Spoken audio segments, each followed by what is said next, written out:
আসসালামু আলাইকুম। সংবাদে আপনাদের সবাইকে স্বাগত জানাচ্ছি। আমি ফিরোজ তোহা। শুরুতেই সংবাদ শিরোনাম। বাংলাদেশের সর্বশেষ গুরুত্বপূর্ণ আপডেট সংবাদে আপনাকে স্বাগত। শুরুতেই সংবাদ শিরোনাম, পরে বিস্তারিত।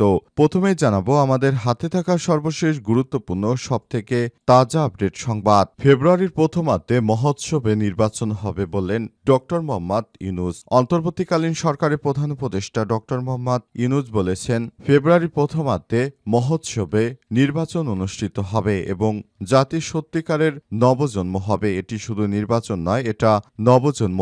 এত ত্যাগ ও রক্ত আত্মহুতি সার্থক হবে যদি আমরা নবজন্মটা লাভ করতে পারি। আজ রাজধানীর ফরেন সার্ভিস একাডেমিতে এসব কথা বলেছেন প্রফেসর ডক্টর মোহাম্মদ ইউনূস। এরপর জানাবো, আওয়ামী লীগের ঝটিকা মিছিল বন্ধে কঠোর হয়েছে সরকার। নিষিদ্ধ আওয়ামী লীগের ভাতৃপ্রতিম সংগঠন, নিষিদ্ধ ছাত্রলীগ সহ অঙ্গ সংগঠনের নেতাকর্মীদের ঝটিকা মিছিল উৎপাত বন্ধে কঠোর হচ্ছে অন্তর্বর্তীকালীন সরকার। সন্ত্রাস বিরোধী আইনে মামলাগুলো চার্জশিট দ্রুত দেয়া হবে। এদিকে শিবচরে প্রকাশ্যে যুবককে কুপিয়ে হত্যা। মাদারীপুরের শিবচরে হত্যা মামলায় জামিনে আসা যুবককে প্রকাশ্যে কুপিয়ে হত্যার ঘটনা ঘটেছে। পূর্বশত্রুতার জের ধরেই হত্যাকাণ্ডের ঘটনা ঘটেছে বলে অভিযোগ করেছে এলাকাবাসী। এবারে জানাবো, ভারতের আসামে শিক্ষার্থীদের সংঘর্ষ, ৫ বাংলাদেশি ছাত্রকে বহিষ্কার। ভারতের আসামে ছাত্র সংঘর্ষে লিপ্ত থাকার অভিযোগে ৫ জন বাংলাদেশি ছাত্রকে বহিষ্কার করেছে কলেজ কর্তৃপক্ষ। এ ঘটনা আসাম রাজ্যের শিলচর শহরের নামজাদা ন্যাশনাল ইনস্টিটিউট অব টেকনোলজি কলেজের। শাস্তির অংশ হিসেবে গত ১২ সেপ্টেম্বর তাদের হোস্টেল থেকে বহিষ্কার করা হয়। কলেজ কর্তৃপক্ষ জানিয়েছে দ্রুতই তাদের বাংলাদেশে ফেরত পাঠানো হচ্ছে।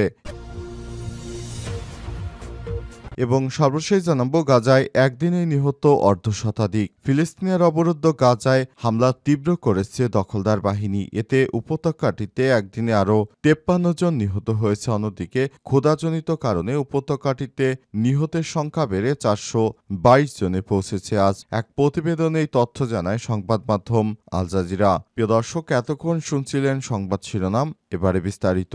তবে তার আগে বন্ধুরা, অনুরোধ থাকবে এই সংবাদটিতে একটি লাইক দিন।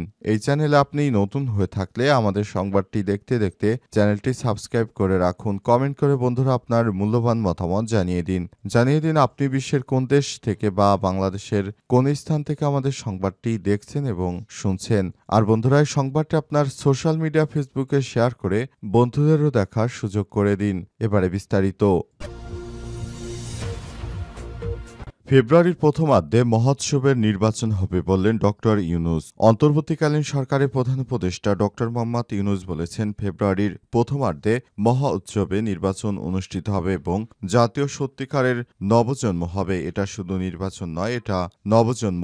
এত ত্যাগ, রক্ত আত্মহুতি সার্থক হবে যদি আমরা নবজন্মটা লাভ করতে পারি। রোববার ফরেন সার্ভিস একাডেমিতে জুলাই সনদ বাস্তবায়ন নিয়ে দলগুলোর সঙ্গে জাতীয় ঐক্যমত কমিশনের তৃতীয় ধাপে সংলাপের দ্বিতীয় দিনের বৈঠকে সব কথা বলেছেন ডক্টর মোহাম্মদ ইউনূস। জুলাই সনদের বিষয়ে প্রধান উপদেষ্টা ডক্টর মোহাম্মদ ইউনূস বলেছেন, এখান থেকে বের হওয়ার উপায় নেই।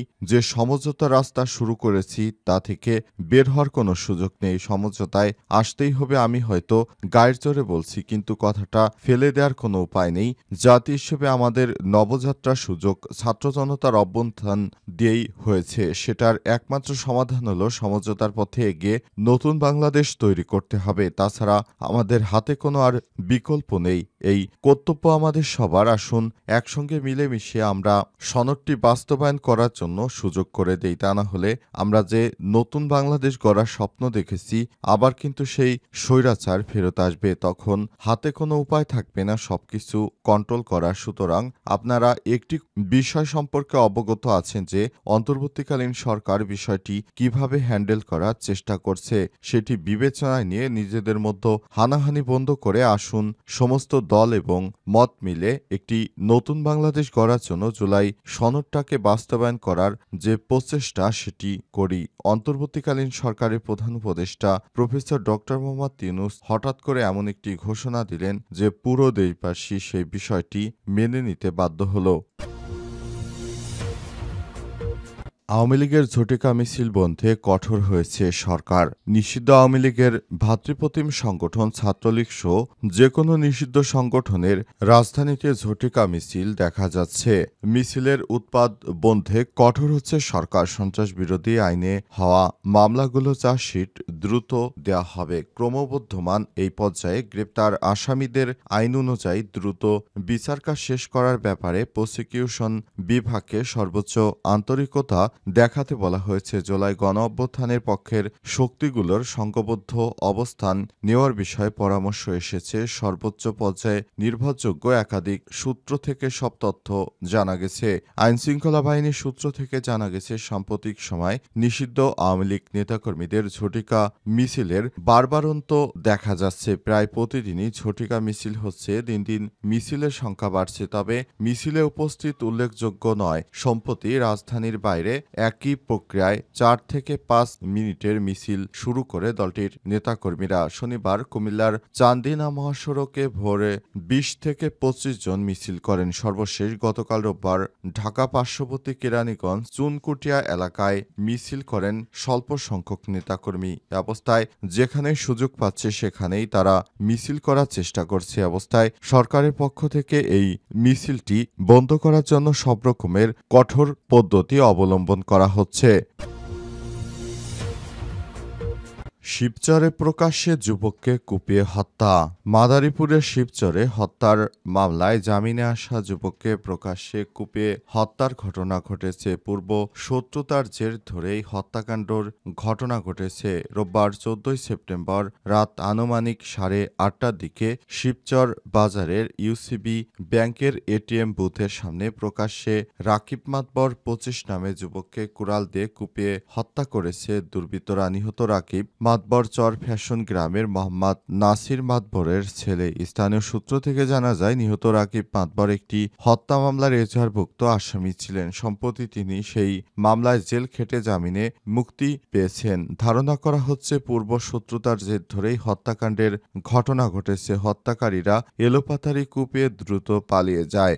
ঘটনার পরপরই আশপাশের লোকজন গুরুতর আহত রাকিব মাতবরকে উদ্ধার করে উপজেলা স্বাস্থ্য কমপ্লেক্সে শিবচরে নিয়ে যায়। সেখানে কর্তব্যরত চিকিৎসক পরীক্ষা নিরীক্ষা শেষে উন্নত চিকিৎসার জন্য ঢাকা মেডিকেল কলেজ হাসপাতালে রেফার করেন। ঢাকায় নেয়ার পথে তার মৃত্যু হয়ে যায়। শিবচর থানা পুলিশ অফিসার ইনচার্জ রাকিবুল ইসলাম ঘটনার সত্যতা নিশ্চিত করেছেন। তিনি জানান, পুলিশ সিসিটিভি ফুটেজ পর্যবেক্ষণ করছে এবং জড়িত দোষী ব্যক্তিদের দ্রুত গ্রেপ্তার করবে। কেন তাকে হত্যা করা হয়েছে সে বিষয়টি নিয়ে কাজ করছে পুলিশ। আসামে শিক্ষার্থীদের সংঘর্ষ, 5 বাংলাদেশি ছাত্রকে বহিষ্কার। ভারতের আসামে ছাত্র সংঘর্ষে লিপ্ত থাকার অভিযোগে 5 বাংলাদেশের ছাত্রকে বহিষ্কার করেছে কলেজ কর্তৃপক্ষ। এই ঘটনায় আসাম রাজ্যের শিলচর শহরের নামজাদা ন্যাশনাল ইনস্টিটিউট অব টেকনোলজি কলেজের শাস্তির অংশ হিসেবে গত 12 সেপ্টেম্বর তাদের হোটেল থেকে বহিষ্কার করা হয়েছে। কলেজ কর্তৃপক্ষ জানিয়েছে দ্রুতই তাদের বাংলাদেশে ফেরত পাঠানো হবে। এনআইটি সূত্র থেকে জানা গেছে, গত 9 সেপ্টেম্বর এই হামলার ঘটনা ঘটে, যেখানে বাংলাদেশ থেকে এনআইটিতে অধ্যয়নরত তৃতীয় বর্ষের একদল ছাত্র তাদের দেশের ফাইনাল বর্ষের আরেক দল শিক্ষার্থীদের উপর হামলা চালায় বলে অভিযোগ ছিল। উত্তর পূর্ব ভারতের অন্যতম প্রিমিয়াম শিক্ষা প্রতিষ্ঠান আসামের এনআইটির ডিরেক্টর অধ্যাপক দিলীপ কুমার বৈদ্য এই ব্যাপারে বলেছেন, আমরা বিষয়টি পুঙ্খানুপুঙ্খভাবে তদন্ত করছি এবং অবশেষে 5 জন প্রধান অভিযুক্তকে একটি শিক্ষাবর্ষের জন্য বরখাস্ত করেছি। ওই 5 শিক্ষার্থী যে ক্যাম্পাসের ভেতরে সহিংসতার ঘটনায় সক্রিয়ভাবে জড়িত ছিল, আমাদের কাছে তার পর্যাপ্ত প্রমাণ আছে। এই ঘটনায় তাদের 2টি সেমিস্টারের জন্য সাসপেন্ড করা হয়েছে। যেহেতু ওই সময়কার তাদের ক্লাসে মনোযোগের অনুমতি নেই, তাই দীর্ঘ আলাপ আলোচনার পর আমরা সিদ্ধান্ত নিয়েছি 5 জনকেই বাংলাদেশে ফেরত পাঠানো হবে। কলেজ কর্তৃপক্ষ সূত্র থেকে জানা গেছে, এই 5 জন শিক্ষার্থী সকলেই India council council for cultural relations ICCR স্কলারশিপের অধীনে আসামের ওই শিক্ষা প্রতিষ্ঠানে অধ্যয়নরত ছিলেন। প্রত্যক্ষদর্শীদের অভিমত, ওই দিন রাত 11টা নাগাদ ওই হামলার ঘটনা ঘটে। হোস্টেলের 206 নম্বর ঘরে বাংলাদেশের 5 জন শিক্ষার্থী মাদকাসক্ত অবস্থায় তাদের বাংলাদেশি সহপাঠীদের উপর আক্রমণ চালায়। এই ঘটনার পরই এই সিদ্ধান্ত নিয়েছে বিশ্ববিদ্যালয় কর্তৃপক্ষ।